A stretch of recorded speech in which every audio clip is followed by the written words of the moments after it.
Welcome, curious minds, to the deep dive. When you hear seven wonders of the ancient world, what comes to mind? You probably think of, the sheer scale of the pyramids of Giza, maybe the ingenuity of the lighthouse of Alexandria, or that colossal statue in Rhodes.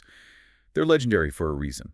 But today, we're embarking on a deep dive into one of the most, enigmatic and perhaps the most influential of them all, the Mausoleum at Halicarnassus. Right. And what's fascinating, what ancient observers really picked up on, was that the mausoleum represented something different, a shift. It wasn't just about being massive like the pyramids or sacred like the temples.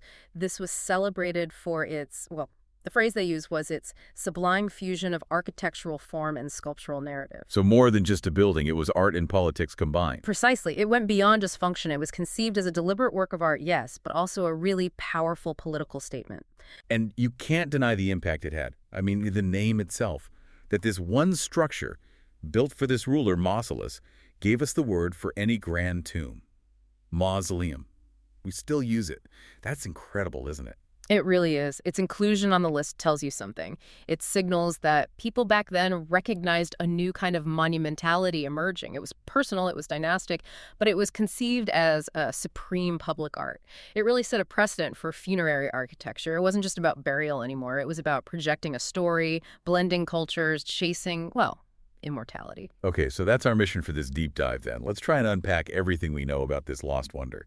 From the ruler who dreamt it up, Mausolus, and the dream team of artists he got involved. And his wife Artemisia, too, crucially. Right, Artemisia. All the way through to how it eventually fell into ruin and, how it lives on in our language and imagination. Let's really get into how a tomb became the word for a tomb and why it was so much more than just, a final resting place. So to really get the mausoleum, we have to start with the man himself, Mausolus, and the world he lived in. We're talking 4th century BCE Caria. That's in southwestern Anatolia, modern Turkey. The rulers there were the Hecatomnids. Yes, they were native Cantarians, not Persians or Greeks originally. They were appointed as satraps, basically governors by the Persian king Artaxerxes II around 392 BCE. Which was kind of unusual, wasn't it, for the Persians to appoint locals? It was quite unusual, and it created this really interesting dual position for the Hecatomnids. On one level, sure, they were subjects of the great king in Persia. They paid tribute. They were expected to be loyal. But locally, they acted like, virtually independent kings. They had huge autonomy, and this balancing act, this tension, really defined their rule. And the region itself was a mix, right? A Hellenized coast with Greek cities, and then a more traditional Canarian interior. Exactly, a real cultural crossroads. And the Hecatomnids became masters at navigating this.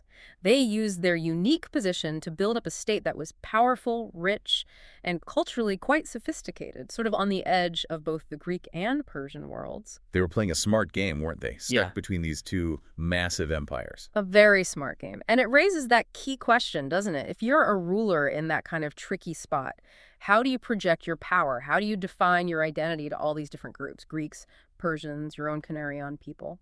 Well, Mausolus seems to have had some answers. He took over from his father, Hecatomnus, in 377 BCE, ruled until 353 BCE. And by all accounts, he wasn't your average governor. Ambitious, politically sharp, maybe not always playing by the rules. Definitely not always playing by the rules. You see this clearly during the revolt of the satraps in the 360s BCE. This was a whole series of rebellions by different governors in Anatolia against the Persian king, Mausolus. Well, his name comes up initially as one of the rebels. Ah, so he joined in. It seems he played a much cleverer game. A double game, really. Evidence suggests he kind of hedged his bets and ultimately sided with the king when it mattered most. And this cunning maneuver, it paid off. Big time. Other rebels were crushed, but Mausolus, he came out of it not just unscathed, but actually rewarded. He got control over neighboring Lycia and parts of Ionia. His territory grew significantly. Wow, okay, so this is where it gets really interesting. Like you said, he's not just a governor anymore. He's building his own little kingdom within the Persian Empire. Pretty much, and he kept pushing. During the Social War, 357 to 355 BCE, he backed Rhodes, Cauls, and Chios when they revolted against Athens. They won, and those important islands basically fell into his sphere of influence. That cemented Camarria as a major power in the Aegean. So how did he manage all this? Diplomacy, force. A mix of everything. Diplomacy, yes, but also intimidation, sometimes outright warfare. He was transforming his satrapy into his own personal empire. He was signing treaties like a king, appointing his own officials, acting much more like a sovereign ruler than just some Persian appointee. This is a guy carving out his own space. Absolutely. He demonstrated this remarkable autonomy, deliberately building his own domain right under the nose of the Persian Empire. And that kind of self-made power, that identity, it needed a grand stage, a public expression. Which brings us to Halicarnassus. He moves the capital, right? A crucial move. He shifted the seat of power from Mausolus, which was inland and traditionally Halicarnassus, to Halicarnassus on the coast, modern Bodrum. That alone signals a shift towards the sea, towards the Aegean, towards the Greek world. And then he basically rebuilt the city. Completely transformed it. A massive urban renewal project, paid for by heavy taxes, mind you, but Yeah. the goal was clear. Make Halicarnassus a capital worthy of his power. And show off his Greek tastes. Definitely. Even though he was Cariarian, Mausolus clearly admired Greek culture. He encouraged Hellenization. So the new capital reflected that. A magnificent palace for himself. New city walls, strong enough for the latest siege engines, like catapults. I read about the harbor, too. Very clever. Yes, a large, sheltered harbor, but with a secret canal leading right to his palace. He could hide his fleet if needed. Plus, new temples, a theater, all the markers of a major Hellenistic city. This huge project wasn't just about defense. It was setting the stage for his ultimate architectural statement. The mausoleum itself, it wasn't just built in the city. It was the culmination of the city project, wasn't it? Exactly. It was the ultimate expression of everything Mausolus stood for: his politics, his cultural leanings, a carefully crafted architectural manifesto. And its design was deliberately eclectic. That was the key to its political communication. It had to speak to everyone. Okay, break that down for us. How did the design speak to different people? Well, take the podium, that massive high base it stood on. That was inspired by monumental tombs in Lycia, a region Mausolus had conquered. So, to his Anatolian neighbors, that design feature screamed power, dominance, in a visual language they'd recognize. Okay, so that's the local message. What about the Greeks? Above the podium, you had this elegant ring of Ionic columns, 36 of them. That's pure Greek architecture. That signaled his Hellenic sophistication, his connection to Greek culture. It told the Greek world, I'm one of you, culturally speaking, not some barbarian. And then the roof. That wasn't Greek, was it? No, the distinctive stepped pyramid roof was quite exotic for the Greek world. It might have recalled Egyptian pyramids or maybe Mesopotamian ziggurats. It added this layer of ancient grandeur, timelessness. And finally, the whole thing, the sheer scale, the gleaming white marble, the incredible amount of sculpture that was a universal statement of wealth and power. Recognizable even to the Persians. Oh, absolutely. His Persian overlords would understand that kind of magnificence. Satraps showing off their wealth was part of the system. So yeah, it wasn't just a building. It was speaking multiple languages at once, architecturally. A hybrid, reflecting Mausolus himself. Perfectly put. It was a masterful synthesis, embodying his complex, self-made identity and his whole geopolitical strategy in one stunning structure. So who actually built this thing? We know Mausolus was the driving force, the vision behind it. It seems very likely he started planning it well before he died in 353 BCE. He clearly saw it as the centerpiece of his new Halicarnassus. You know, in the Greek world, the founder of a city, the Gatists, often got a special tomb in a public place. Mausolus was definitely positioning himself in that tradition. He was effectively the refounder of Halicarnassus. But he didn't see it finished, right? No. When he died, the huge task fell to his sister and wife, Artemisia II. Sister and wife. Yes, that was a practice sometimes seen in Catarian and other Anatolian dynasties, and even Egyptian royalty. She co-ruled with him and then took over after his death. Ancient writers often focus on her grief, saying she was determined to build the most amazing tomb ever as a tribute, sparing absolutely no expense. But she was more than just a grieving widow, wasn't she? As ruler herself. Absolutely. Her patronage wasn't just personal grief, it was a major political act. It continued the Hecatomnid project of glorifying their dynasty. Sadly, she only ruled for 2 years after Mausolus, dying in 351 BCE, so she didn't see it completed either. Her remains were placed in the unfinished tomb alongside his. So with both patrons gone, how did he get finished? Who did Artemisia bring in to actually do the work? Well, this is where it gets legendary. To bring this vision to life, Artemisia summoned the absolute best. A dream team of 4th century BCE artistic talent. Having so many top-tier artists and architects working on one project, that was pretty much unprecedented. Like the Avengers of ancient art. Who was on the team? For the architecture, the overall design, she hired Satyros and Pythias of Priene. Two brilliant Greek architects. They were so proud of their work, they actually co-wrote a book about the mausoleum. It's lost now, sadly, but writers like Pliny the Elder knew it, which is partly how we know some details. Okay, architects sorted. What about the sculptures? There were loads of sculptures, right? Loads. And the work was divided up. Pliny tells us 4 leading master sculptors were involved, each supposedly responsible for one side of the monument. You had Scopas of Paros, a huge name doing the east side, Right. Bryaxis on the north, Timotheus on the south, and Leochares on the west. Imagine the artistic rivalry. Wow. Each trying to outdo the others on their side. You have to assume so. And then, crowning the whole thing right at the very top, was this massive marble chariot group, a quadriga. That's attributed to Pythis. Most people think that's the same person as the architect, Pythias. So this wasn't just a commission for them. It was a chance to really make their mark. A legacy project. Exactly. It highlights this really interesting shift in how artists saw themselves in the classical period. They weren't just hired hands anymore. There's this amazing story from Pliny the Elder. He says that even after Artemisia died, these 4 master sculptors kept working. They finished the mausoleum without pay. No way. Why? Pliny says they saw it as at once a memorial of their own fame and of the sculptor's art. It was about their own legacy, their contribution to art itself. That's incredible. It speaks volumes about their ambition, doesn't it? And the status of the project. It wasn't just Mausolus's monument. It was theirs, too. Absolutely. It shows this growing self-awareness. They saw this as a vehicle for their own glory. Pliny even adds that centuries later, people still couldn't agree on which sculptor's work was the best. To this day, even, it is undecided which of them has excelled. That tells you it was admired just as much for the artist's skill as for the patrons it honored. Okay, let's dig into the building itself. Where exactly did they put it, and what did it look like structurally? The location was key. They didn't hide it away. It was built on a hill right above the harbor of Halicarnassus. It would have completely dominated the city skyline. The first thing you'd see approaching by sea, a constant, unavoidable statement of power. And it was set apart somehow. Yes, it stood within a large, enclosed courtyard, a temenos. That marked it off as a special, almost sacred space, enhancing its monumental feel. In the middle of this courtyard was the tomb itself, built on a massive stone platform foundation. You reach the top of this platform via a grand staircase, flanked by big, carved stone lions. Lions, symbols of royalty. Nice touch. Yeah. What was it made of? Looked like a temple. The core was brick, apparently, but the entire exterior was clad in gleaming white Proconnesian marble. Super expensive, but it gave it this dazzling, brilliant, white, temple-like finish. And it was huge. Based on ancient descriptions and archaeology, we're talking about 45 meters total height. That's nearly 150 feet. One of the tallest buildings of its time. Just imagine craning your neck to see the top. Okay, 45 meters, and you mentioned it had tiers, like layers. Exactly. Its genius really lies in that vertical design. 3 distinct sections, each drawing on a different architectural tradition. It's what made it so unique.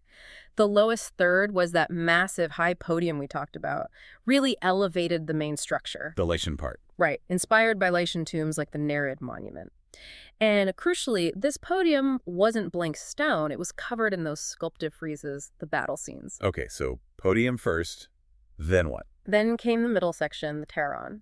This looked more like a traditional Greek temple. It was a graceful colonnade of 36 Ionic columns, pure Greek style. The columns formed a kind of screen, and between each pair stood one of those colossal freestanding statues. Behind the columns was solid masonry, needed to hold up the immense weight of the roof. Right, so podium, then Greek columns, and the top layer. The top third was that unique stepped pyramid roof. 24 steps tapering upwards. Really exotic in the Greek context, maybe hinting at Egypt or Mesopotamia. It added this whole other layer of grandeur. And right at the pinnacle, the crowning glory.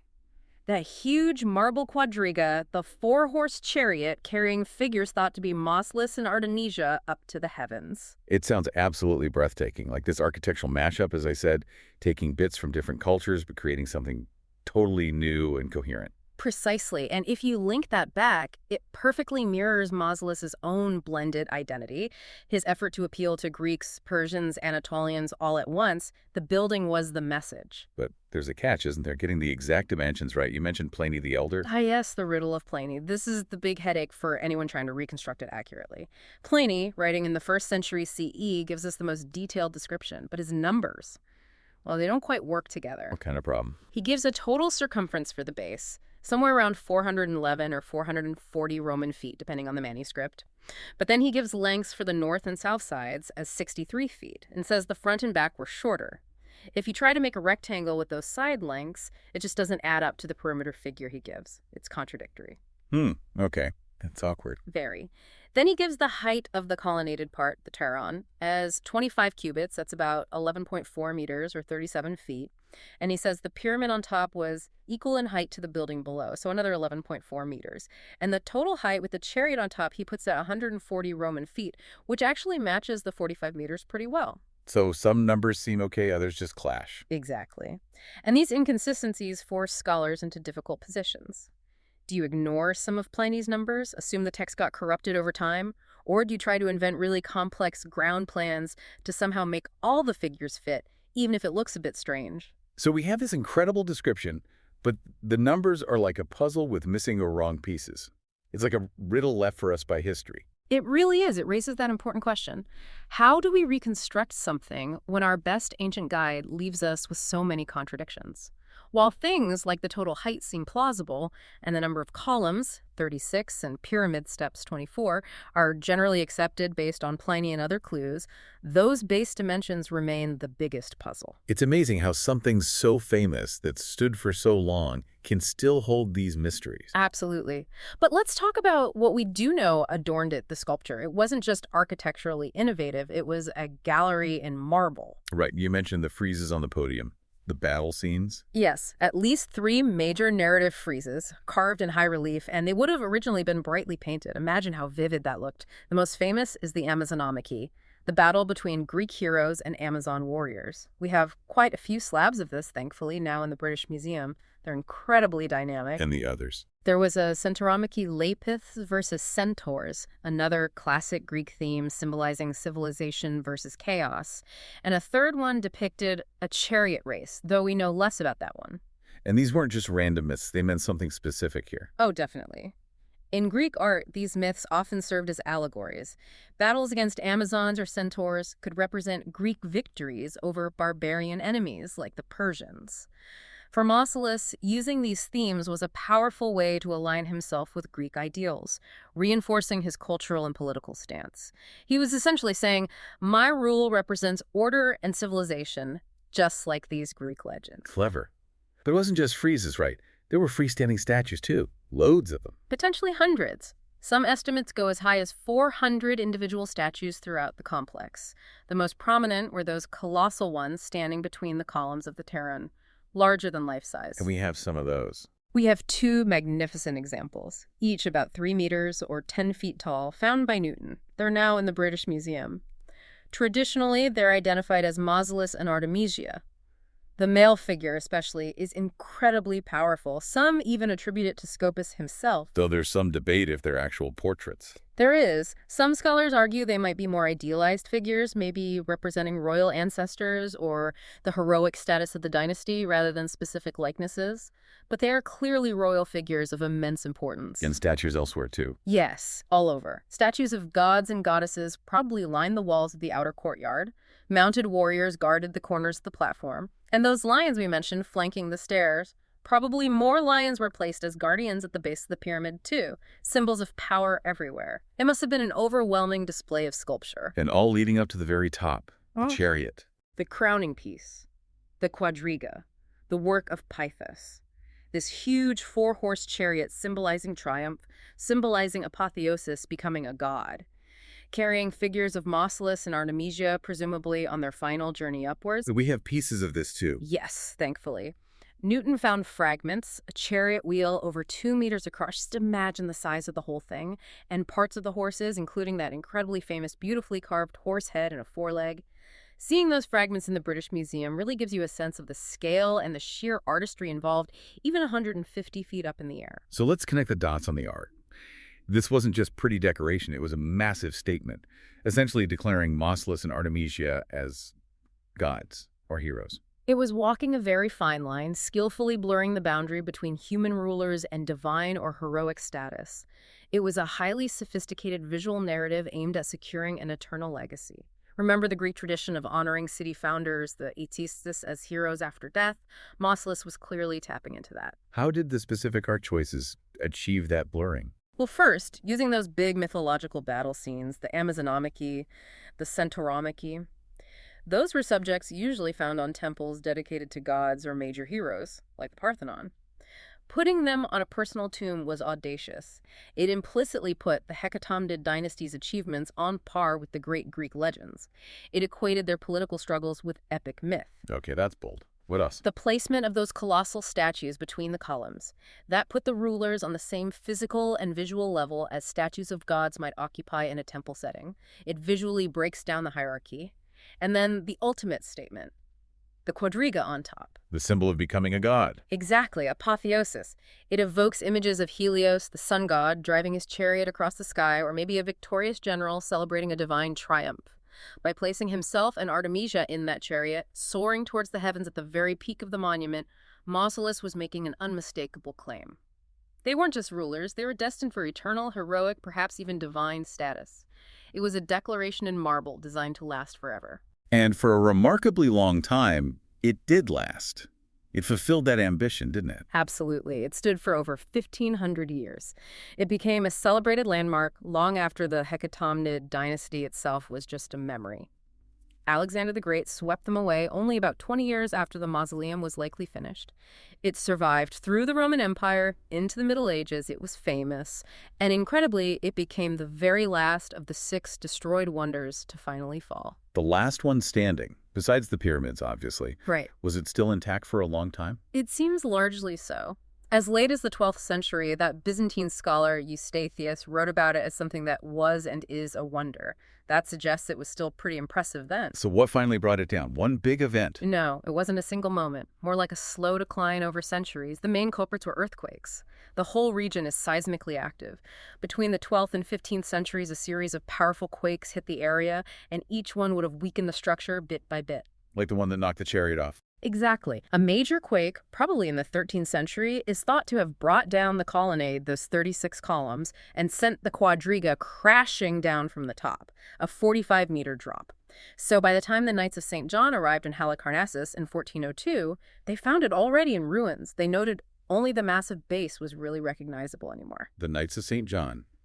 They're famous for their castle in Bodrum, right? Yeah. Which is still there. The very same. And facing threats from the growing Ottoman Empire, they needed building materials to fortify that castle, the Castle of St. Peter.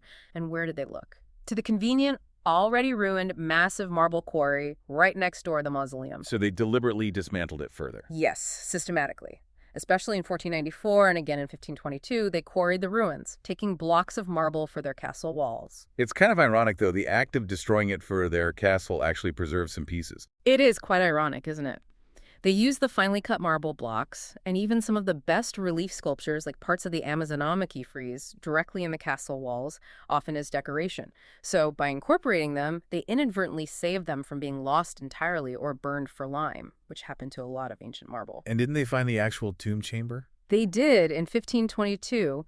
They apparently broke into a richly decorated underground room, maybe an antechamber, and then found the main burial chamber itself.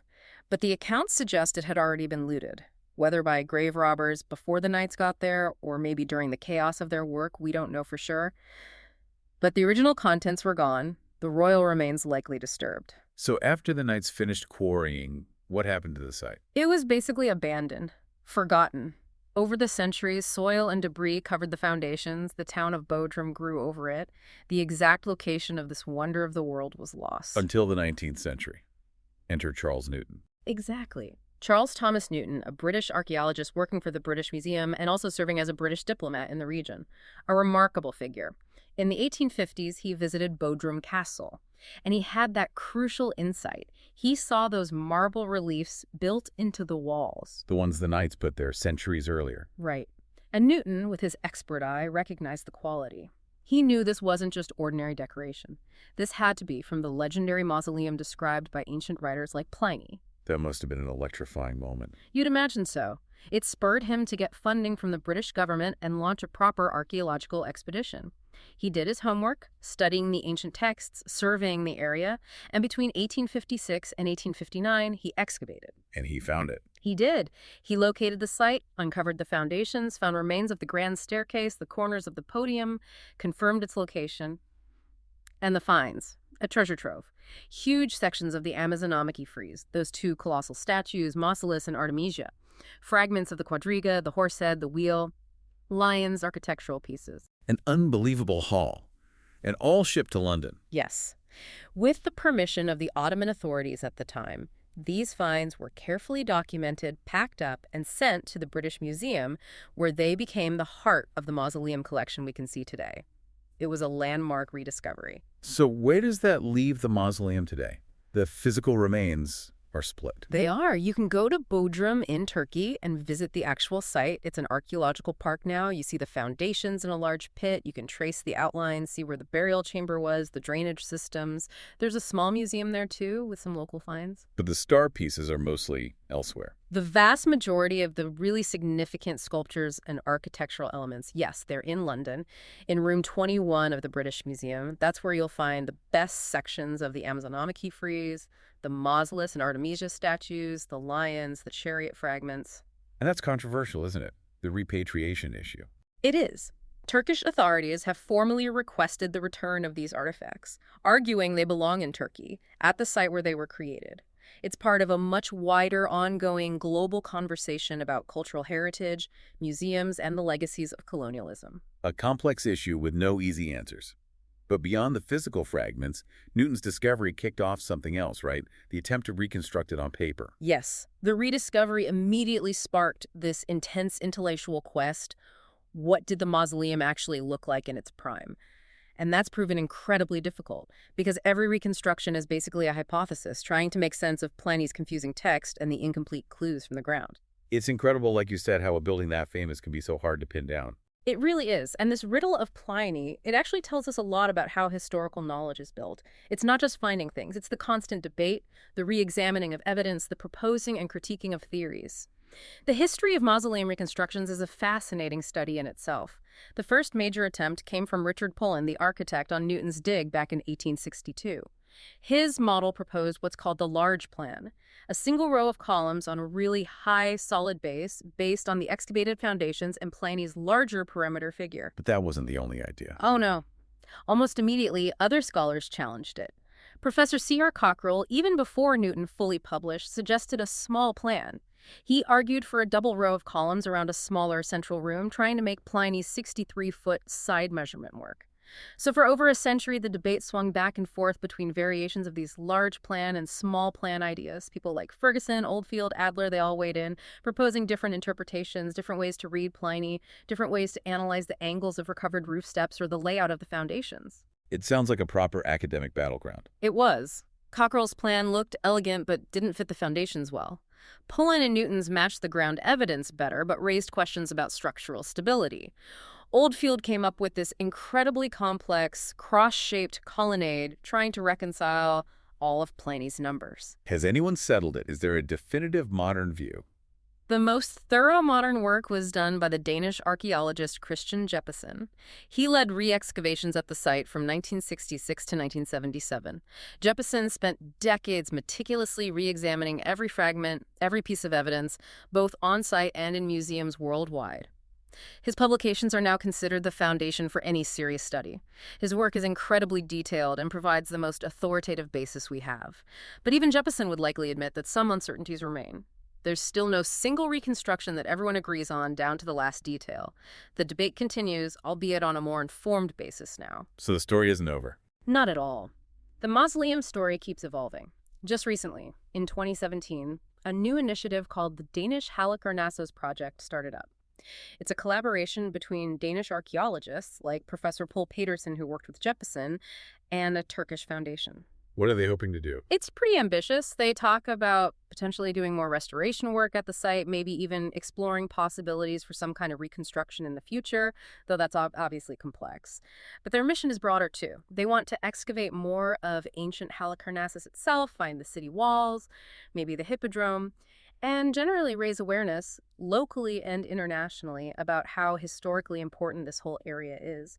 Remember, Herodotus, the father of history, was also from Halicarnassus. Wow. So the mausoleum is still inspiring big projects today. It absolutely is. It just shows the enduring power of this lost wonder. It continues to capture our imagination and fuel new ambitions, ensuring its memory stays alive and relevant. So wrapping this all up, the mausoleum at Halicarnassus, it was so much more than just a tomb, wasn't it? It was a political statement in stone, a blend of cultures, a showcase of artistic genius, really a testament to the ambition of the Hecatomnids, ruling that unique space between Greece and Persia. By bringing together the best artists, Mausolus and Artemisia created something that really did change the game for funerary architecture.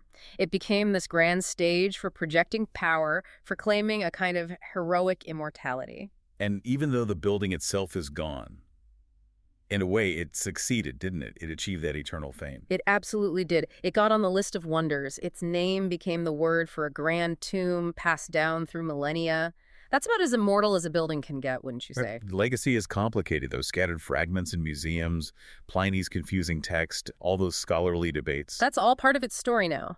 The physical remains, the textual puzzles, the intellectual chase, they're all part of the mausoleum's afterlife. It was built to defy being forgotten, and in a very real sense, it has. It really stands as this powerful reminder, doesn't it? Yeah. That this drive we have to create, to remember, to leave some mark behind, it's just fundamentally human and timeless. And maybe, connecting to that bigger picture, the greatest wonders aren't always the ones that physically endure forever. Sometimes it's the ones whose very absence, whose mystery, keeps sparking discovery, keeps fueling debate, keeps making us curious about our shared past. The true wonder of the mausoleum might not just be in the memory of its stones, but in its ongoing story. A story about power, art, and that deep human urge to build something that outlasts us. You have to wonder how that same urge shapes our world right now, today. Absolutely. Well, we really encourage you, our listeners, to dive deeper yourself. Look up the pictures at the Bodrum site, explore the British Museum's collection online, maybe even look at some of those fascinating reconstruction drawings. You might just get hooked on the enduring mystery of this incredible lost wonder.